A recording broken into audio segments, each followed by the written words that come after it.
Hey everyone, it's Chris from Smithy Fitness. Welcome back. So about 2 years ago, I made a video on gout, and I was experiencing gout at the moment, and I kind of had figured out that fasting was a great way to get rid of gout. So I did a whole, 15-minute video on it, and the video gets regular action. So I know there's a lot of people like me who are trying to get through their gout occurrences. So I've got gout again, and I've had it twice in the last 3 months. I really thought that I'd solved the problem, and but I hadn't, but maybe I have now. And I just thought I'd share some insights that I've gathered over this time, and maybe it'll help you out. I know when I had it, especially the first couple of times, I was at 3 a.m. looking at YouTube, trying to figure out what the hell was going on and what could I do, because as you know, gout is no fun at all. So, as a start, I'm just a guy on the internet. I'm just trying to explain what's happened for me, and I'm not a doctor or anything like that, but this is real on-the-ground knowledge.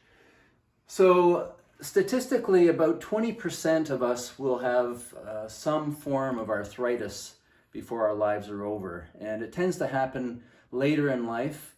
Now, out of that, there's different types of arthritis, of which gout is one of them. And I couldn't find any actual stats for how many people have gout versus just arthritis, but mostly gout happens to older men. Once you're through the age of 50, the chances of getting it are greatly increased.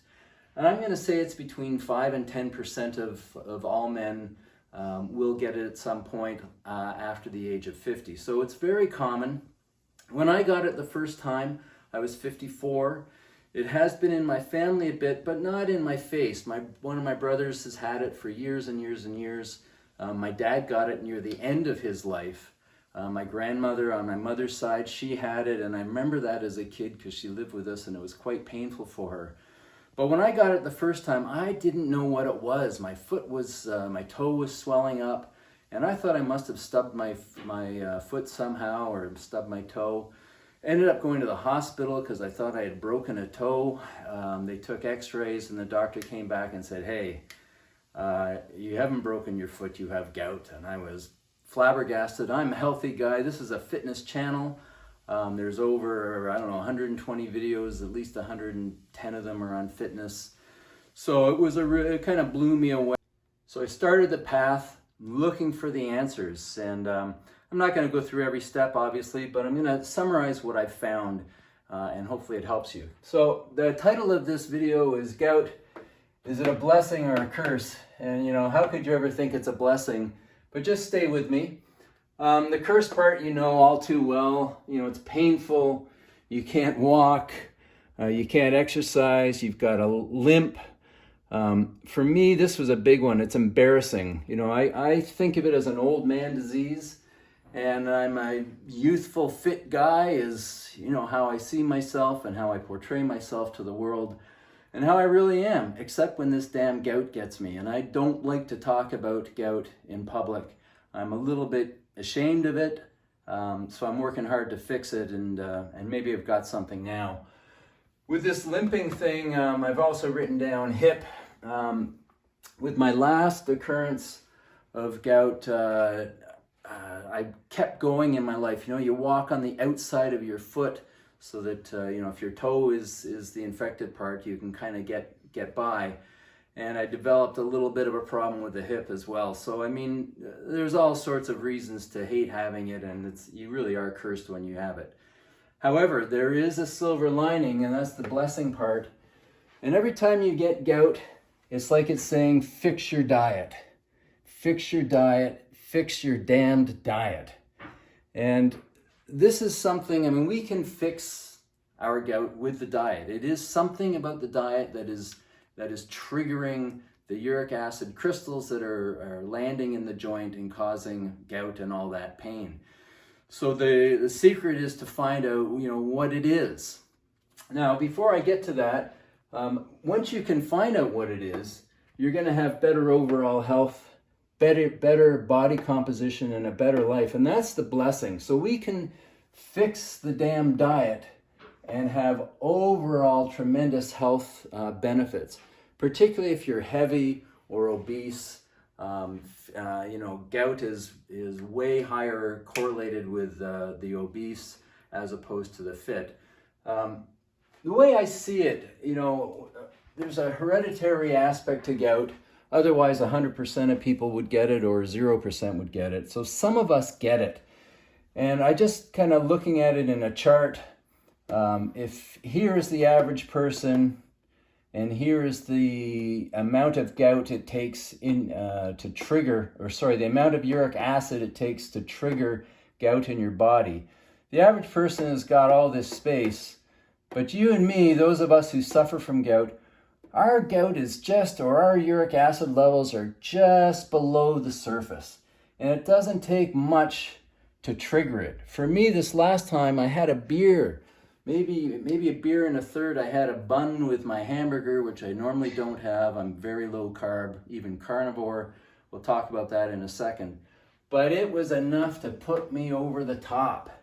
And I'm really frustrated about it, and I do not want to let it happen again. So I'm getting more serious about it and really paying strict attention to the triggers for me. Now, the cause of gout, I'm going to say, is sugar, carb.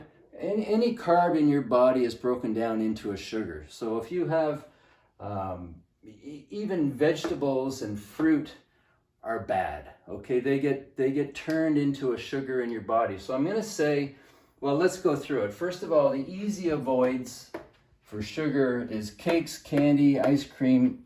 Any dessert type product is going to aggravate your uric levels, your uric acid levels. So we really want to avoid those. Alcohol, and especially beer, is a problem. Liqueurs, which are sweeter and have a lot of sugar in them, they're a real problem. I like White Russians. If you've followed me before, you know that that's my favorite drink.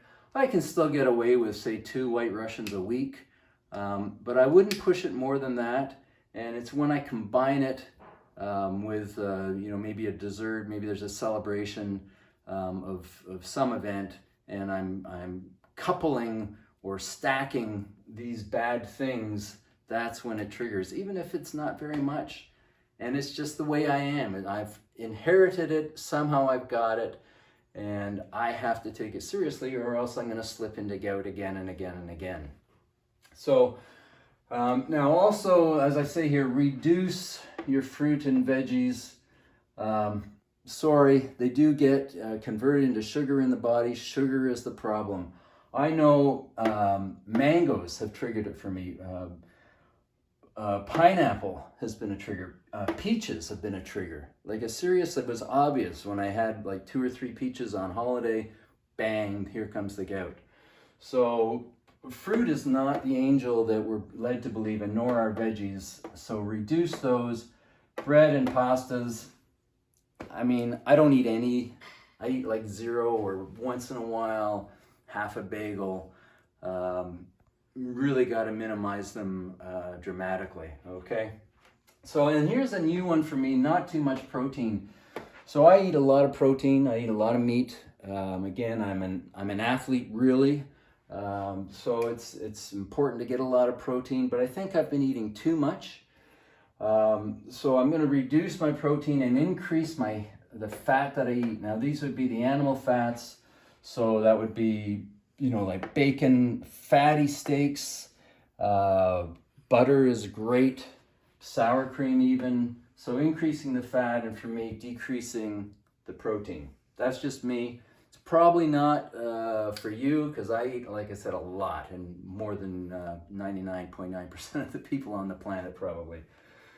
So the second thing is too much iron in your body. Now, this we don't really know for sure, but there seems to be a correlation of a lot of diseases, including gout, of a high iron content in the body. The best way to get rid of that is to donate blood.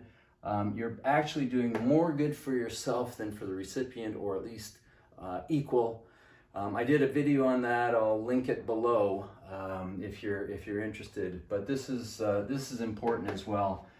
And I know that if I donate blood the next couple of weeks, the next few weeks, the next month, there's no way I'm going to get gout, even if I went kind of crazy on these things, because it's reduced the iron that much in my system. However, I don't really want to play with it, because once you do that, you start getting closer to the line, and then a month later, you can trigger it pretty easily. So yeah, donate blood is great. Now, how to prevent? I would say the best way to prevent is, of course, to do these things, but also maybe a 48-hour fast on a bi-weekly, every 2 weeks.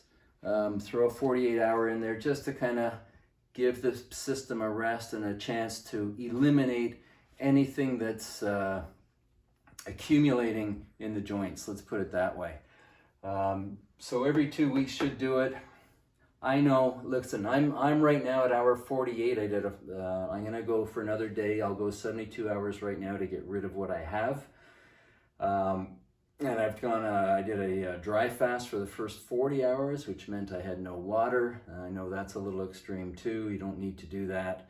But like I said, I'm pissed off. I do not want to get this again. Enough. Okay, so again, and I've written hereditary in here. Just remember that for whatever reason you have it, it's not fair. It's, it's only like 1 out of 10 or 1 out of 20, but you've got it. You have to admit it, and you have to live with it and pay attention to it. All right, lastly, if you've got it now, and I assume quite a few people do that are watching this, I'm going to say you need to fast immediately. No more food in your mouth. I have this temperature gauge thing, and I will take the temperature of my injured area, and which I did yesterday. It was at 94 degrees. The foot on or the toe on the healthy foot read 76 degrees. So there's a lot of heat. It's just trying to push out this poison, this uric acid. And that's what makes the foot, part of what makes it hurt is it's trying to expel it, and the temperature goes up. Well, 24 hours later, after not eating or drinking, that heat had come down to 86. And again, the good foot was about 78. So I won't eat anything until this comes down to maybe 82 or so versus the 78. Also, I'm going to say, stay off your foot if you can. I know a lot of you have to work and have things to do around the house with kids, etc. So it's not easy. But again, by me limping and doing things, I wrecked my hip, which is taking another few weeks to solve. So, we have to take this gout thing seriously and do, somewhat dramatic moves to get rid of it as fast as possible. So again, I'm just a guy on the internet. This has been what I've learned in my 8 years since my first gout attack. And I've made loads of changes along the way to get to where I am now. And hopefully where I am now is I don't make another video ever again, because I never have gout again. And this can stand on its own and help a lot of people. All right, if you like this, please hit the like and subscribe to the channel. I'd appreciate it. Lots of great fitness stuff here. Being fit helps you reduce your chances of gout. And anyway, all the best, guys and girls. See you in the next one.